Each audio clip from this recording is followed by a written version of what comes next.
another locally runnable image editing model has been released. If you're experienced with local image editing, you might have heard about it a week ago. In this field, the previous king has been Qwen Image Edit 2511, but now a new challenger has arrived, FireRed Image Edit. In this video, I'll present the most complete FireRed local deployment and hands-on tutorial available right now. It's not just installation, I'll also teach a method for automatic aesthetic filtering that lets the AI judge whether an image passes. If it doesn't, it automatically retries until the result meets the standard. If you want to take local image editing to a professional level, make sure to watch this episode all the way through. Also, a quick recommendation for a video I made last week. I systematically break down how to use a more professional prompt structure to help local video generation models produce more cinematic results. If you're looking to push your generation quality to the next level, that episode will be essential. Hello, welcome to Smart Vision. On this channel, I keep sharing the latest AI tutorials and practical tools. All workflows, materials, and resources from this video are on my Patreon and are available to download after you register. For supporters, I provide extra professional tools and deeper guides. If you like this content, consider subscribing and supporting the channel. Now let's get started. What is FireRed Image Edit? According to its tech report, simply put, it can be seen as an upgraded version of Qwen Image Edit 2511. The underlying neural network architecture is essentially the same, but FireRed is trained with more refined data and different training strategies. It's a new model specifically optimized for instruction-based image editing. In other words, when you give it a modification prompt, its goal is not just to generate a visually appealing image, but to accurately understand your request and complete the edit while preserving the original structure as much as possible. FireRed focuses on instruction, alignment, and stability.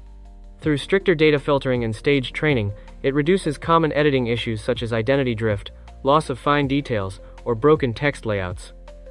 In short, it emphasizes precision and consistency, editing accurately, and editing reliably. So compared to Qwen Image Edit 2511, FireRed places more emphasis on instruction, execution, accuracy, and editing stability, pushing the idea of truly understanding what you asked for to a more extreme level. FireRed Image Edit can handle virtually any style, you know what I mean, just like Qwen Image Edit. Some people may want to edit images into very specific or niche styles. How do you do that? You'll need something called a LoRa, a small auxiliary model. Simply put, a LoRa is like installing a professional plugin or a style filter pack onto a large base model. If you think of the base model as a knowledgeable but average all-around painter who can draw anything but doesn't truly excel at any specific style, then a LoRa is like a specialized sticker you attach to that painter. Once applied, the painter can instantly master a particular art style, character type, or even a specific pose. You can go to a website called Civitai and search for LoRas that match the corresponding base model. We need to install ComfyUI. If you have an NVIDIA GPU, search for ComfyUI on Google, open the site, and download the appropriate version. If you have an AMD GPU, download the AMD portable version of ComfyUI from the ComfyUI GitHub page. After downloading, extract it, and it will be ready to use. I'm only giving a brief demonstration here because I don't have an AMD GPU and haven't tested it myself. Also note that some ComfyUI custom nodes may not support AMD GPUs, so keep that in mind.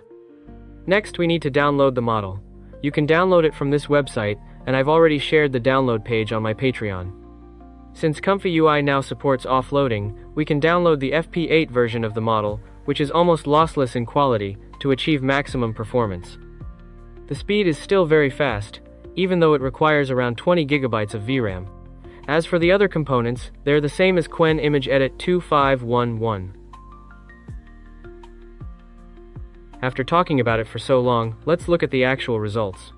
Is it really better than Qwen Image Edit 2511? Next, we'll go through different test scenarios and compare it directly with Qwen Image Edit 2511. I'm mainly using common, everyday use cases. The setup is very simple. Same input image, same number of steps, and the same seed. I also added a resize node here, where you can specify the width and height, just to prevent out-of-memory issues when someone loads very large images. First, let's test character consistency. Since the paper claims better consistency, we'll use this image of a girl and run an identity consistency test. I'll ask the model to make her swim in the ocean and see how it performs. Alright, this is the result from FireRed. How should I put it? It seems to have its own aesthetic standards. It not only changed my model's clothes, but also slightly altered her face and accessories. Naughty. As for Qwen, it actually did a very solid job. The character identity remains consistent, and the clothing stays aligned with the original. I don't see any obvious issues. It looks like, at least in terms of consistency, Qwen is still ahead. I'm starting to wonder whether I should even be introducing FireRed Image Edit. Oh my god! But this is only round 1, let's continue. Next, let's test how many people each model can maintain consistently. Since they can only take up to 3 input images at a time, I'll generate the results in multiple rounds. Each time, I'll use the previously generated image as the new input, and see how many characters can remain consistent in the final output. These are the people I'm using as references. I'll place them together walking down a busy street and see how well the models handle it. Great, it looks like FireRed is still worth introducing after all. Sorry about that, haha. Looking at the results, FireRed successfully placed all 3 people into a single image. Overall, the consistency is acceptable. The clothing and facial features show some degradation, but they're still reasonably similar to the originals. As for Qwen, it only managed to place 2 people together in the same image. However, in terms of consistency, Qwen clearly performs better. Both the clothing and facial features are more faithfully preserved. Next, let's look at text understanding ability. This is one of the key highlights of FireRed's latest update, so let's see how it actually performs. I'm dividing the text capability test into 2 parts. One is generating or editing text inside an image, and the other is generating an image using more complex prompts. Let's start with the first one, editing billboards in a street scene and checking whether the text is rendered correctly. The prompt is, write "Welcome to Smart Vision" separately on the left and right billboards. Let's see the result. Alright, it seems FireRed prefers writing text over drawing people. Its performance on text editing tasks is actually quite strong. As for Qwen, it doesn't seem to handle text generation as well. When writing text, it tends to habitually omit certain words or parts of the phrase. Next comes the complex prompt test. I asked the girl to perform a more complicated pose to see whether the model could generate it correctly. The prompt is, the girl brings her left and right hands together to form a heart gesture, while standing on one leg. Let's look at the results. Oh my god, they're both pretty smart. In terms of following the prompt, both outputs match the description quite well. Looking at the image quality, FireRed appears slightly more realistic. Meanwhile, Qwen stays closer to the original image's overall texture and style. Which one do you prefer? Finally, let's test their understanding of texture. In this test, I asked them to change the model's outfit and observed how well the clothing integrates with the character in terms of consistency and detail. Here are the input images, the model, and the dress. Let's see the results. As you can see, both models managed to put the dress onto the model. FireRed did successfully apply the clothing, but it didn't fully adjust the surrounding areas, so parts of the original outfit are still visible on the arms, which makes the result look a bit awkward. Qwen, on the other hand, handled the outfit integration quite nicely, but it unintentionally shrank the body proportions, which makes the image feel slightly uncomfortable. Overall, they're fairly similar here. There isn't a dramatic improvement from either side. However, if your main focus is text editing, I would lean toward FireRed, since it seems stronger in that area. What do you think? Now, let's move on to the most important part of this video. Make AI understand beauty?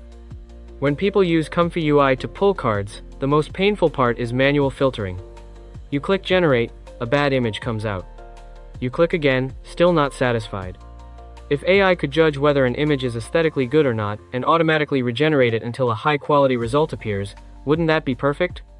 Today, I'll show you how to build a custom aesthetic scoring node, so even low VRAM machines can smoothly run an automatic filtering workflow. First, we need to teach AI what beauty is. Why do we need this? Because we want AI to act as a judge, to keep generating until the image meets our standards. But here's the problem. What is beauty? Everyone has a different definition. So I asked Gemini and GPT this philosophical question. Gemini said beauty has 4 dimensions. An objective dimension related to mathematics and patterns, a subjective dimension shaped by culture and personal experience, an evolutionary survival instinct dimension, and even a kind of spiritual dimension. Wow, that's incredibly abstract, almost impossible to define clearly. GPT, on the other hand, described it in terms of perceptual layers, cognitive layers, emotional layers, social and cultural factors, and evolutionary instincts. And in the end, it even touched on philosophy, which you could interpret as something almost metaphysical, or soul level. Okay, that's way too abstract. Now I'm even more confused. So, how do we quantify beauty? Maybe the only way is to fight magic with magic. I decided to simply feed the AI some images I personally like, and let it judge them, to see if that approach works. How can you easily customize your own aesthetic AI inside ComfyUI? The idea is simple. Use images generated with LoRa as your reference standard, then let a judge model evaluate whether newly generated images meet your criteria. If they pass, save them. If not, regenerate. This increases consistency and reduces your workload as the manual supervisor. Of course, a local AI might keep failing to meet your standard, so we can set a maximum number of attempts, preventing it from getting stuck in an infinite loop and consuming your GPU power. Here's how the workflow works. Inside a loop, K-sampler generates an image. The latent is decoded into a real image, then sent into a beauty scorer node to calculate a score and check whether it exceeds your defined threshold. If it passes, the image is saved. If it fails, it regenerates. The beauty scorer is the core node here. Its inputs include the generated image, clip vision, the folder path of your reference images, a threshold value, and several weights. The weights include detail, color, and clip similarity. Clip can analyze various visual features between images, so using it to measure similarity against your preferred style makes sense. Here, I'm using the Clip Vision H model. You can adjust the weights based on your personal taste and experiment with it. That's actually where it becomes interesting. The outputs include the total score, a breakdown of details, and a Boolean passed value. The passed value simply indicates whether the score is greater than or equal to the threshold. Alright, let's test the results. From what I can see, it works exactly as designed. I set the threshold to 0.5, so any image scoring above 0.5 gets saved automatically. The effect is somewhat hard to describe in words. I'd recommend putting your own favorite images into the reference folder and experimenting with it yourself. All the resources are available for download on my Patreon. Alright, that's it for today's episode. I'm Smart Vision. If you found this helpful, please like and subscribe. Your support is the biggest motivation for me to keep creating. I'll see you in the next time.